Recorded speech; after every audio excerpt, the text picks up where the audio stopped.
Hi! Mag-aalas 3 na dito ng hapon at yung temperature dito ay 47 degree Fahrenheit. October 1st pa lang ngayon. At mangunguha ako ng mga cranberries dito lang sa gilid ng aming bahay.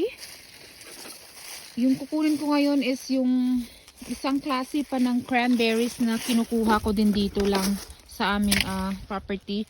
Ito pala siya oh. Cranberry din ito pero ano siya, high bush. Mataas yung ano niya, yung puno. Hanggang bewang ko yung iba, lagpas pa. At ito, gusto ko kasing gumawa ng cranberry juice.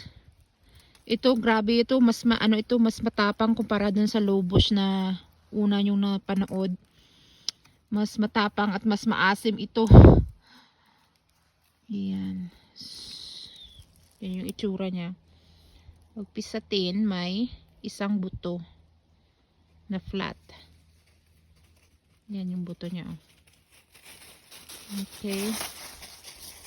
At gagamitan ko pala ngayon ng picker para mapadali yung pag-pick ko. Actually, first time ko gamitin yung picker mag-pick nito. Let's see kung okay ba.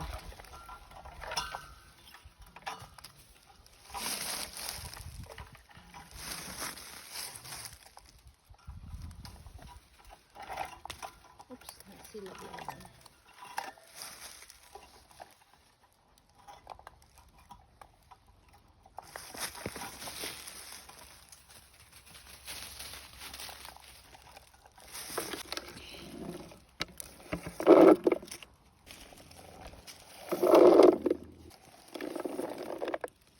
Dito. Ayan, nag-blend in kasi sa ano, sa mga dahon.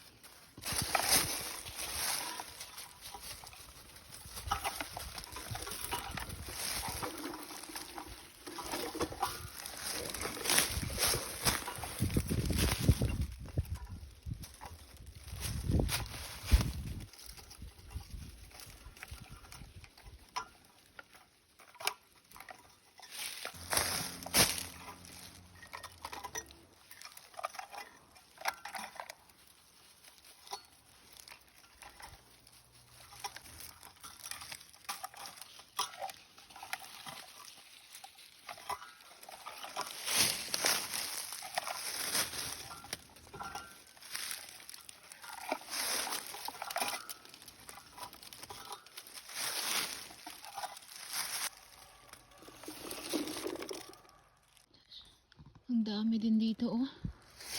Ayun. Nagpupulahan lang. Mahirap lang makita sa video dahil yung mga dahon.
Ito lang muna yung nakayanan ngayon. Mamayang gabi na naman siguro ako mag-pick ulit kasi may pupuntahan pa kami. Yan. Okay, mas maganda pala pag may picker, mas mabilis pala.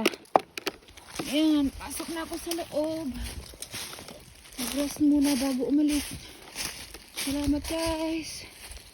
Diyan ako mamaya. Pupunta pa ako dun sa loob ng kagubatan namin. Kasi marami pa na dyan. Yun, may mga natira pa. At doon sa may dulo, banda sa may greenhouse namin, marami din. Bye muna.